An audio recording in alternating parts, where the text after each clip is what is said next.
आप सबों को शालोम, जय मसीह की। शालोम भैया, जय मसीह की।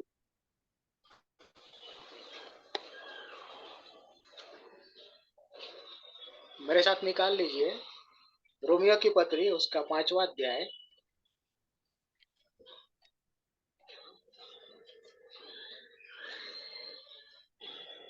उसका 12 वचन। रोमियो की पत्री, उसका 5वां अध्याय, 12वां वचन।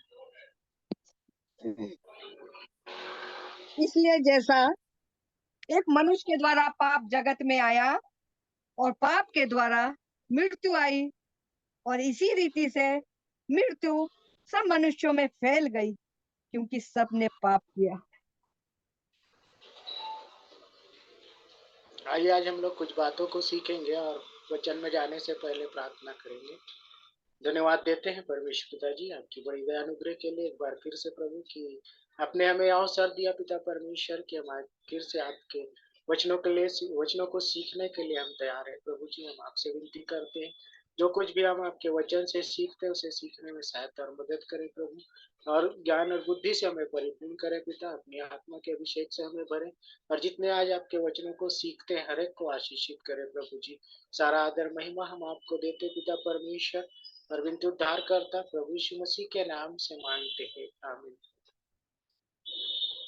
तो यहाँ पर हम लोगों ने देखा कि एक मनुष्य के द्वारा पाप जगत में आया, है ना, और क्या हुआ, मृत्यु भी आई और सब मनुष्यों में फैल गई। ठीक है, क्योंकि यहाँ पर जब हम लोग देखते हैं वचन को तो आगे पे लिखा है, इसलिए कि सबने पाप किया। हाँ, एक मनुष्य के द्वारा जो है उसके पाप करने से क्या हुआ, मृत्यु आई और सब मनुष्यों में फैल गई और सब ने पाप किया। तो आज हम लोग पाप के विषय में कुछ बातों को सीखेंगे, और मेरे साथ निकाल लीजिए रोमियो की पत्री, उसका 3रा अध्याय और उसका 23 वचन। इसलिए कि सब ने पाप किया और परमेश्वर की महिमा से रहित है। हाँ, तो यहाँ पर वचन हमको क्या बता रहा है कि हम ना सब ने पाप किया, इसलिए कि सब ने पाप किया और परमेश्वर की महिमा से रहित है। हम जानते हैं पाप की शुरुआत कहाँ से हुई, है ना। उत्पत्ति की किताब में अगर हम लोग पढ़े उसके 3रे अध्याय में उसका 2 से 6 वचन निकाल लीजिए, देखेंगे वो भी। कौन सा भैया? उत्पत्ति उसका 3रा अध्याय 2 से 6। स्त्री ने सर्प से कहा, इस वाटिका के वृक्ष के फल हम खा सकते हैं, पर जो वृक्ष वाटिका के बीच में है उसके फल के विषय में परमेश्वर ने कहा है कि ना तो तुम उसको खाना और ना उसको छूना, नहीं तो मर जाओगे। तब सर्प ने स्त्री से कहा, तुम निश्चय ना मरोगे, वरन परमेश्वर आप जानता है कि जिस दिन तुम उसका फल खाओगे उसी दिन तुम्हारी आंखें खुल जाएगी और तुम भले बुरे का ज्ञान पाकर परमेश्वर के तुल्य हो जाओगे। जब हम लोग यहाँ पर देखते हैं वचन को, तो सर्प जो है वो शैतान जो है सर्प के रूप में आया और क्या किया उसने, हवा से बातें करी, उसको बहकाया, है ना, अपनी बातों में ले लिया, और बातों में लिया और उसको बहुत ही इस तरह से, मतलब मीठी मीठी बातें करके उसको बहला फुसला करके उसने क्या किया, एक आकर्षण उसको दिलाया, है ना। ऐसा आकर्षित उसके उन फल के ऊपर किया कि उसको जिसे खाने के लिए परमेश्वर पिता ने मना किया था, जिस काम को नहीं करना उसी काम को उसने कर दिया, है ना। आकर्षित हुई, लिखा है, और देखने में मन भाव ना। अगर 6वें पद को हम लोग पढ़े तो लिखा है, सो जब स्त्री ने देखा कि उस वृक्ष का फल खाने में अच्छा, यानी क्या किया उसने, देखा, और लिखा है और देखने में मन भाव, मतलब मन को भाने वाला, है ना। बहुत ही सुंदर वो रहा होगा, यानी इतना सुंदर कि जिससे वो क्या हो गई, आकर्षित हो गई। और लिखा है और बुद्धि देने के लिए चाहने योग्य भी, तब उसने उसमें से तोड़ कर खाया और अपने पति को भी दिया और उसने भी खाया। तो उसने तो खाई, परंतु साथ में क्या किया उसने, आदम को भी खिला दिया, है ना। और मतलब यहाँ पर अगर हम देखते हैं तो जिस चीज काम को परमेश्वर पिता ने मना किया था मत करना, उसी काम को उसने किया। तो हम लोग जब वचनों को पढ़ते हैं और जब हम क्या करते हैं, उसे सीखते हैं, सुनते हैं, तब भी हम क्या करते हैं। आज मेरी और आपकी दशा कैसी है, कैसी है बताइए। मैं और आप क्या होते हैं, आकर्षित हो जाते हैं कई सारी चीजों में और गलत काम हम लोग कर बैठते हैं ना। जैसे आंटी प्रार्थना कर रही थी, तब उन्होंने भी पाप के विषय में बहुत सारी बातों को बोल रही थी प्रार्थना के समय में। तो हम यहाँ पर जब देखते हैं तो क्या होता है कि हम भी क्या करते हैं, जब वचनों को पढ़ते हैं, जानते हैं और सुनते हैं, उसके बावजूद भी हम लोग गलतियां और गलतियां करते रहते हैं, है ना। क्योंकि हम क्या होते हैं, उसमें आकर्षित हो जाते हैं और उसके कारण हमसे क्या होता है, पाप हो जाता है।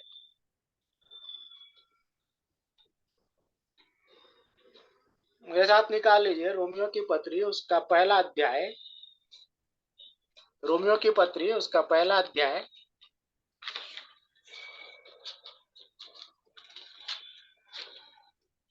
उसका 18 वचन को पढ़िए। परमेश्वर का क्रोध तो उन लोगों की सब अभक्ति और अधर्म पर स्वर्ग से प्रकट होता है, जो सत्य को अधर्म से दबाए रखते हैं। हाँ, तो यहाँ पर जो है देखते हैं परमेश्वर के वचन में, परमेश्वर का क्रोध कहाँ से प्रकट होता है, लिखा है स्वर्ग से, है ना। परमेश्वर मुझे और आपको कहाँ से देख रहा है, स्वर्ग से। कहाँ स्वर्ग से से। देख रहा है, स्वर्ग से। स्वर्ग से देख रहा है ना। चाहे हम अच्छे काम करें चाहे गलत काम करें, वो हर एक हमारे कामों को वो क्या कर रहा है, देख रहा है। क्योंकि मैं और आप, हम उनसे छिप नहीं सकते, है ना। हम लोग छिप नहीं सकते, इसलिए परमेश्वर प्रतिदिन हर एक समय हर पल हमारे कामों को देखते रहता है कि हम क्या कर रहे हैं, है ना। वो अगर आप भजन संहिता में पढ़े तो लिखा है कि मनुष्य की संतान क्या कर रही है, परमेश्वर की आंखें उसको देखते रहती है ना। तो इसलिए हमको बहुत ही सावधानी से चलने की जरूरत है। ठीक है, जब हम लोग पाप के विषय में देखते हैं कि वचन हमें किन किन बातों को सिखाता है, क्या करना नहीं चाहिए, क्या करना चाहिए, ठीक है, तो हमको इस बात को बड़ी सावधानी से ध्यान में रख करके चलना चाहिए। जब हम जानते हैं वचनों को पढ़ने के बाद कि ये बातें गलत है, गलत काम है ना, जो हमें पाप में फंसाती है, तो हमें क्या करना चाहिए, उससे दूर रहने के लिए प्रयास करना चाहिए। अगर हम उससे दूर नहीं होंगे तो क्या होगा, आगे हम लोग जब वचन में देखेंगे, है ना, तो में मिलेगा। तो जैसे जैसे हम आगे बढ़ेंगे तो इन बातों को सीखेंगे। तो मेरे साथ निकाल लीजिए पहले योना की किताब, उसका 8वां अध्याय और उसका 44 वचन। योना उसका 8 का 44। तुम अपने पिता शैतान से हो और अपने पिता की लालसाओं को पूरा करना चाहते हो। वह तो आराम से हत्यारा है और सत्य पर स्थिर न रहा, क्योंकि सत्य उसमें है ही नहीं। जब वह झूठ बोलता तो अपने ही से झूठ से स्वभाव से ही बोलता है, क्योंकि वह झूठा है, वरन झूठ का पिता है। देखिए हमारी दशा कैसी है, बोल रहा है तुम अपने पिता शैतान से हो। मतलब हमारी परिस्थिति क्या है, हम लोग भी क्या करते हैं, पाप करते हैं, झूठ बोल देते हैं ना। हमको कहते हैं हम ये चीज नहीं करेंगे, वो नहीं करेंगे, गलत काम नहीं करेंगे, गलत संगति में नहीं रहेंगे, है ना। तमाम तरह की बातों को हम लोग क्या करते हैं, बोलते हैं। और उसके बावजूद भी हम लोग क्या करते हैं, इसलिए हम लोग गलत काम करते हैं। तो वचन हमको क्या सिखाता है कि तुम अपने पिता शैतान से हो, ठीक है, और अपने पिता की लालसाओं को पूरा करना चाहते हो। मतलब शैतान की जो लालसा है वो क्या है, पाप, गलत काम, जितने भी प्रकार के गलत काम है ना, पाप अपराध है वो हर एक उसका क्या है, वो स्वभाव और इच्छा है ना। और क्या बोलता है, वह तो आरंभ से हत्यारा है। ठीक है, क्योंकि आप वहां पर देखिए क्या हुआ था। हाबिल को कैन ने क्या किया था, मारा था, है ना। और उसके बाद अगर हम लोग देखें तो, और सत्य पर स्थिर न रहा। शैतान जो है वो सत्य पर स्थिर नहीं रहता। वो क्या करता है,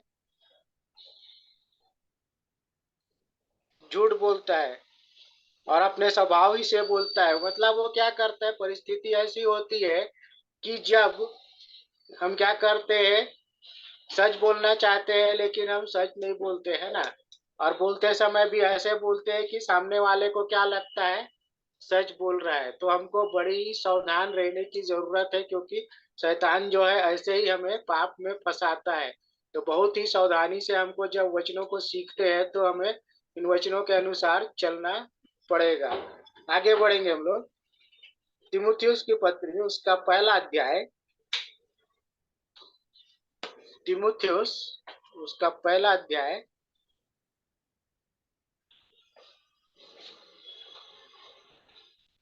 9 और 10।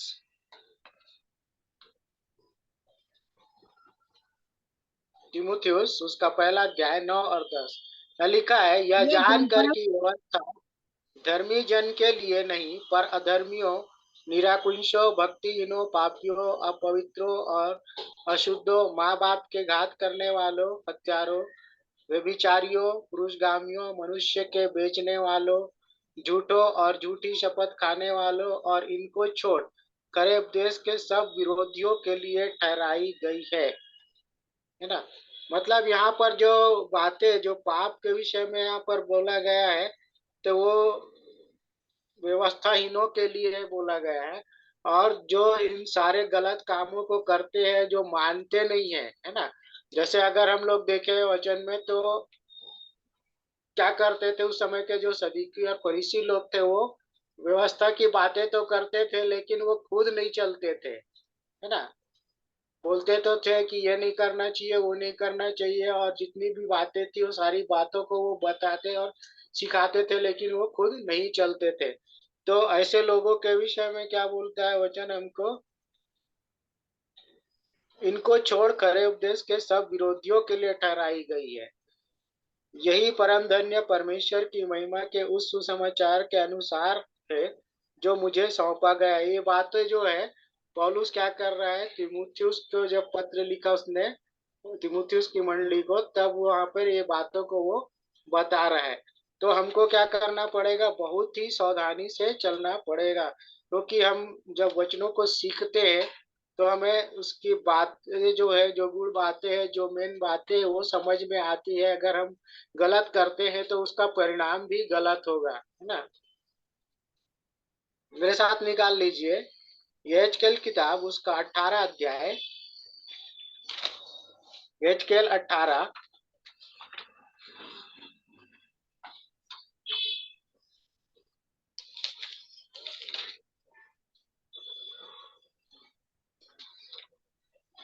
उसका 20 वचन। जो प्राणी पाप यहेजकेल करे 18 का 20। जो प्राणी पाप करे वही मरेगा, ना तो पुत्र पिता के अधर्म का भार उठाएगा और ना पिता पुत्र का। धर्मी को अपने ही धर्म का फल और दुष्ट को अपनी ही दुष्टता का फल मिलेगा। यहाँ पर वचन हमको इस बात को सिखा रहा है कि जो प्राणी पाप करे वही मरेगा, है ना। और आगे क्या बोलता है, न तो पुत्र पिता के अधर्म का भार उठाएगा। मतलब अगर मैंने गलतियां की है तो सजा मुझे ही मिलेगी, मेरे बदले में मेरे पुत्र को या फिर मेरे पिता को नहीं मिलेगी। या पिता ने गलती की है तो उसकी सजा ही उसको मिलेगी, मुझे नहीं मिलेगी। ठीक है, तो वचन हमको आज इस बात को स्पष्ट बता रहा है। और न पिता पुत्र का, धर्मी को अपने ही धर्म का फल और दुष्ट को अपनी ही दुष्टता का फल मिलेगा। मतलब जो धर्मी है उसको क्या होगा, धर्म का फल मिलेगा, और जो दुष्ट है उसको दुष्टता का फल मिलेगा, है ना। तो जी। हमको क्या करना पड़ेगा, बहुत ही सावधानी से चलना पड़ेगा जब हम इन बातों को सीखते हैं। आगे बढ़ेंगे हम लोग। मत्ती उसका 12 अध्याय और 31 वचन। मत्ती 12।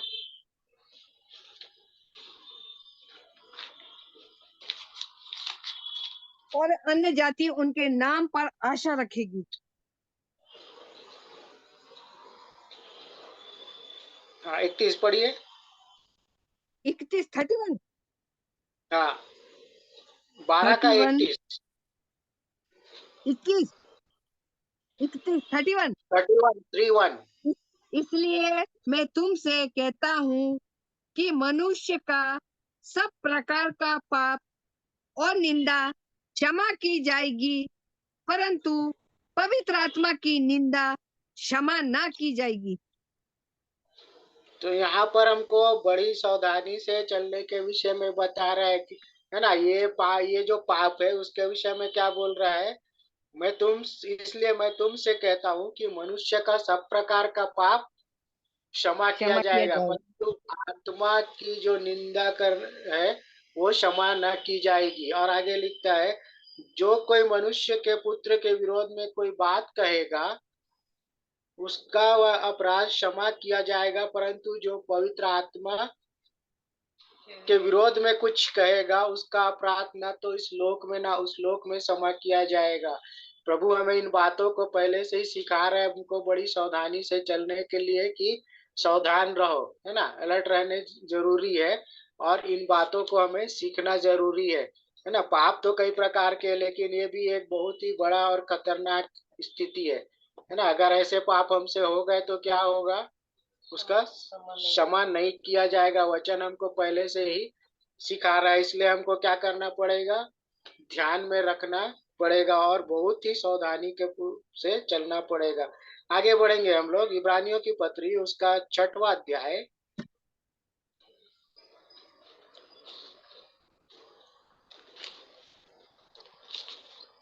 4 से 6 पढ़िए। इब्रानियों 6। क्योंकि जिन्होंने एक बार ज्योति पाई है और जो स्वर्ग वरदान का स्वाद चख चुके हैं और पवित्र आत्मा के भागी हो गए हैं और परमेश्वर के उत्तम वचन का और आने वाले युग की सामर्थ का स्वाद चख चुके हैं, यदि वे भटक जाए तो उन्हें मन फिराव के लिए फिर नया बनना अनहोना है, क्योंकि वे परमेश्वर के पुत्र को अपने लिए फिर क्रूस पर चढ़ाते हैं और प्रगट में उस पर कलंक लगाते हैं। तो वचन हमको इस बात को सिखा रहा है कि क्योंकि जिन्होंने एक बार ज्योति पाई, है ना, जब हमें एक बार जीवन मिल चुका है, सब कुछ मिल गया, हमारे पाप और अपराध क्या हुए, क्षमा हो गए। कैसे क्षमा हुए, जब प्रभु यीशु मसीह ने हमारे पाप और अपराध को अपने ऊपर लिया और क्रूस पर अपने आप को बलिदान करके चढ़ा दिया, है ना। तो वहां पर हमें क्या हुआ, जीवन मिल गया। अगर उसके बाद भी हम क्या करते, गलत काम करते, पाप और अपराध करते हैं, तो यहाँ पर लिखा है, क्या बोलता है, यदि वे भटक जाए तो उन्हें मन फिराव के लिए फिर नया बनाना अनहोना है। जब हम सब कुछ जानते हुए अगर फिर से गलत काम करते हैं, भटक जाते हैं, तो फिर से मन फिराव का प्रचार करना या बताना या सिखाना उनके लिए अनुभव अनहोना है। क्यों? क्योंकि हम जान रहे हैं फिर भी हम गलती कर रहे हैं। आज दशा हमारी ऐसी ही है। हम जानते हैं, जब हमने परमेश्वर के वचन को पढ़ा, सीखा, और जब जान गए तो भी हम क्या कर रहे हैं, हमारी दशा क्या हो रही है, हम जान के भी गलत कर रहे हैं। तो हमारे लिए क्या होगा, वो अनहोनी बात हो सकती है ना। तो उसके लिए आगे हमको वचन बताता है कि क्योंकि वे परमेश्वर के पुत्र को अपने लिए फिर क्रूस पर चढ़ाते हैं। तो अगर हम बार बार गलतियां करेंगे करते हैं तो क्या हो रहा है, हम परमेश्वर पिता के पुत्र को फिर से क्रूस पर चढ़ा रहे हैं। तो हमें ऐसा करना नहीं है, क्योंकि एक बार ही हमें दिया गया है। जो हमें एक बार मिला है, जो जीवन प्रभु ने दिया है, उसको गंवाना नहीं है। इस बात को ध्यान में रखें, क्योंकि अगर हम पाप करेंगे तो उसे फिर गंवा देंगे, और फिर से हमारे लिए फिर कोई दूसरा उसका इलाज नहीं है, कोई और उपाय नहीं है। ठीक है, आगे बढ़ेंगे हम लोग। 10 का 26 पढ़िए, इब्रानियों 10वां अध्याय उसका 26 वचन। क्योंकि सच्चाई की पहचान प्राप्त करने के बाद यदि हम जानबूझकर पाप करते रहें तो पापों के लिए फिर कोई बलिदान बाकी नहीं। अब यहाँ पर जो हमने पहले वचनों को पढ़ा है ना, हमें फिर से प्रभु यीशु मसीह को क्रूस पर चढ़ाते ये हमने पढ़ा। परंतु यहाँ पर जब हम पढ़ते हैं, क्योंकि जब हम एक बार सच्चाई को जान गए हैं, है ना, जब हमको पता चल गया है कि गलत है, और उसके बाद भी यदि हम जानबूझकर पाप करते हैं, तो उसके लिए वचन को हमको सिखाता है कि उस तो पापों के लिए फिर कोई बलिदान बाकी नहीं है, क्योंकि एक बार हो चुका है तो वो बार बार होने वाला नहीं है ना। तो इस बात को हमें ध्यान में रखना जरूरी है। मेरे साथ निकाल लीजिए पहला यूहन्ना उसका 3 अध्याय उसका 4 वचन। जो कोई पाप पहला करता है, सही पढ़िए। भैया, जो हाँ कोई पढ़िए पढ़िए। पाप करता है वह व्यवस्था का विरोध करता है, और पाप तो व्यवस्था का विरोध है। हाँ, और आगे पढ़िए। तुम जानते हो कि वह इसलिए प्रकट हुआ कि पापों को हर ले जाए, और उसके स्वभाव में पाप नहीं। तो यहाँ पर हम लोग जब पढ़ते हैं वचन को, तो व्यवस्था का उल्लंघन है ना, और उसके बाद यहाँ पर क्या बोलता है वचन कि जो कोई पाप करता है वह व्यवस्था का विरोध करता है, और पाप तो व्यवस्था का विरोध है। और तुम जानते हो कि वह इसलिए प्रकट हुआ कि पापों को हर ले जाए, और उसके स्वभाव में पाप नहीं। मतलब प्रभु यीशु मसीह के विषय में यहाँ पर बताया जा रहा है कि उन्होंने क्या किया, पाप को सारे लोगों के, है ना, सारे मानव जाति के पाप को अपने ऊपर ले लिया, और वो क्रूस पर चढ़ गया, है ना। क्यों? क्योंकि उसके स्वभाव में पाप नहीं है बोल रहा है। और लिखा है जो कोई उसमें बना रहता है वह पाप नहीं करता, और जो कोई पाप करता है उसे न तो उसे देखा है और न उसको जाना है। ठीक है, अगर हम पाप नहीं करते हैं तो क्या होते हैं, हम उसमें बने रहते हैं, मतलब प्रभु यीशु मसीह में। और अगर हम पाप करते हैं तो उसमें बने नहीं रहते। इसलिए हमको पाप नहीं करना है। अगर प्रभु यीशु मसीह में बने रहना है तो हमको पाप नहीं करना है, क्योंकि वो एक बार मेरे और आपके लिए बलिदान हो चुका है, वो दोबारा बलिदान होगा नहीं। और जब वो दोबारा आएगा तो न्याय करने के लिए आएगा। तो हमको इस बात को सीखना जरूरी है। अब आगे बढ़ेंगे हम लोग। पहला यूहन्ना उसका 5वां अध्याय और 17 वचन देखिए। 5 का 17। सब प्रकार का अधर्म तो पाप है, परंतु ऐसा पाप भी है जिसका फल मृत्यु नहीं। हाँ, तो यहाँ पर है सब प्रकार का अधर्म तो पाप है, मतलब जितना भी गलत काम है उसका क्या बोल रहा है, अधर्म तो पाप है ना। इसलिए हमको क्या करना पड़ेगा, सावधान रहना जरूरी है। आगे बढ़ते हैं हम लोग। याकूब की पत्री उसका 4 अध्याय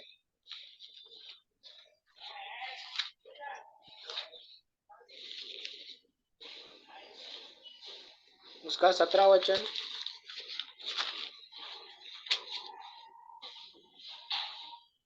याकूब की पत्री उसका 4 अध्याय उसका 17 वचन को पढ़िए। इसलिए जो कोई भलाई करना जानता है और नहीं करता, उसके लिए यह पाप है। तो यहाँ पर वचन हमको सिखाता है कि जो भलाई करना जानता है ना, अगर हम जानते हैं, वचन को पढ़ते हैं और वचन हमको सिखाता है कि हमें भलाई करना है, लेकिन हम भलाई नहीं करते हैं, तो वो हमारे लिए क्या है, पाप है। क्योंकि हम जानते हैं लेकिन हम नहीं कर रहे हैं, तो वो हमारे लिए पाप है। अगर हम किसी व्यक्ति को सही रास्ता दिखाते हैं तो वो क्या होगा, उसका भी जीवन बचेगा। अगर हम उसको सही रास्ता नहीं दिखाएंगे तो वो क्या होगा, हमारे लिए भी पाप है, क्योंकि हम उसको बचा नहीं पा रहे हैं ना, भलाई का काम हम नहीं कर पा रहे। रोमियो की पत्री उसका 14 अध्याय और 23 वचन।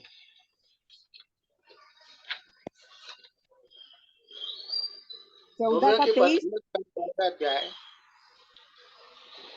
उसका 23। 14 का 23।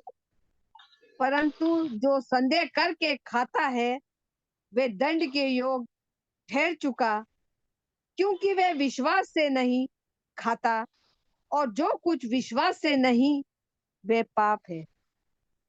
तो यहाँ पर हमको क्या बोल रहा है वचन, और जो कुछ विश्वास से नहीं वो पाप है। हमको विश्वास करना है। एक बार हमें प्रभु ने जीवन दिया है, हमने विश्वास कर लिया है ना, तो हमको उसमें बने रहना जरूरी है। यहाँ पर खाने के विषय में बोला गया है, परंतु हम इस बात को देखेंगे कि जो कुछ विश्वास से नहीं वह पाप है ना। आगे बढ़ेंगे हम लोग और एक वचन को पढ़ेंगे, यशायाह किताब उसका 59 अध्याय। फिफ्टी नहीं। हाँ, 59, 1 और 2। सुनो, यहोवा का हाथ ऐसा छोटा नहीं हो गया कि वे उद्धार ना कर सके, ना वे ऐसा बहरा हो गया है कि सुन ना सके, परंतु तुम्हारे अधर्म के कामों ने तुमको तुम्हारे परमेश्वर से अलग कर दिया है, और तुम्हारे पापों के कारण उनका मुंह तुमसे ऐसा छिपा है कि वे नहीं नहीं सुनता। सुनता। अब यहाँ पर देखिए हमारी दशा कैसी है ना। यहाँ पर इसराइलियों के विषय में बताया गया है, परंतु हम लोग देखते कि हमारी भी दशा वैसे ही है। क्योंकि हम जानते हैं कि यहोवा का हाथ इतना छोटा नहीं हो गया है। उसने बहुत सारे बड़े बड़े काम किया, आश्चर्य कर्मों को किया, है ना। कैसे किया, क्या क्या किया, इन बातों को जब हम परमेश्वर के वचन से पढ़ते हैं ना, पुराने समय में जिस प्रकार से आप देखे उदाहरण, तो मिस्रियों के वहाँ मिस्र देश से वो क्या किया, मिस्रियों को मारा और इसराइलियों को वहां से निकाल लाया। और जब वहां से प्रभु ने निकाल लाया, तब उन्होंने कितने सारे ऐसे ऐसे कामों को किए जो सोच भी नहीं सकते, है ना। 10 विपत्तियां मिस्रियों पर पड़ी, लेकिन प्रभु के लोगों के ऊपर कोई हानि नहीं हुई, है ना। प्रभु ने उन प्रत्येक लोगों को बचाया, किसी भी प्रकार का कोई नुकसान नहीं हुआ। तो यहाँ पर हम जब देखते हैं तो वचन हमको इस बात को बताता है कि यहोवा का हाथ ऐसा छोटा नहीं हो गया कि उद्धार न कर सके, है ना। उन्होंने क्या किया, उनको बचाया, उनका उद्धार वहां पर किया। और आगे जब हम देखते हैं लिखा है, ना ऐसा बहरा हो गया कि वह सुन ना सके। जब इसराइलियों ने उन्हें पुकारा, है ना, जब वो मुसीबत में थे, तकलीफ में थे, इसराइलियों ने परमेश्वर की दुआई दी, तब परमेश्वर ने उनकी प्रार्थनाओं को सुना, उसका उत्तर दिया और उन्हें छुड़ाया। परंतु आज ऐसी दशा हमारी ना हो, जब हम हमारे पापों के कारण वो हमसे मुंह फेर, यहाँ पर लिखा है, परंतु तुम्हारे अधर्म के कामों ने तुमको तुम्हारे परमेश्वर से अलग कर दिया। अगर हम परमेश्वर के वचन में देखें, उस समय में लोग क्या करते थे, कुड़कुड़ाने लग जाते थे, है ना। और खाने के विषय में भी उन्होंने बोला, बटेरी मारी, परमेश्वर की परीक्षाएं ली, है ना। पानी पीने के लिए नहीं मिला वहां पर, मतलब वो कई सारी परिस्थितियों में वहां पर भी उन्होंने क्या किया, परमेश्वर से, परमेश्वर के विरोध में काम किया, है ना। उन्होंने ये इस बात को वो भूल गए कि जिस परमेश्वर ने उन्हें उन्हें निकाल लाया था, है ना, कितने सारे आश्चर्य कर्मों को उन्होंने किया, इन बातों को वो भूल गए। और वहां पर क्या हो गया, वो गलत काम करने लगे, और तुम्हारे पापों के कारण उसका मुंह तुमसे ऐसा छिपा कि वह नहीं सुनता। और कई सारी ऐसी परिस्थितियों में परमेश्वर उनकी प्रार्थनाओं को वही नहीं सुनता था। तो आज वह मेरी और आपकी दशा कैसी, हमें इस बात को सीखना ज़रूरी है कि कहीं मैं और आप उनकी तरह तो नहीं हो गए हैं कि परमेश्वर हमारी प्रार्थनाओं को नहीं सुनता या हमसे उसने मुँह को छिपा लिया है ना? तो यहाँ पर आज हम इन बातों को सीखे कि हमें बड़े ही सावधानी से चलना ज़रूरी है, क्योंकि अगर हम पाप करेंगे तो उसके लिए अगर हम लोग पढ़ें सॉरी, रोमियो की पत्री उसका 6वां अध्याय जी भैया। उसका 23 वचन को पढ़िए। जी रोमियो भैया क्या बोल 6:23। जी रोमियो की किताब पत्री उसका 6वां अध्याय जी। 23 वचन को पढ़िए।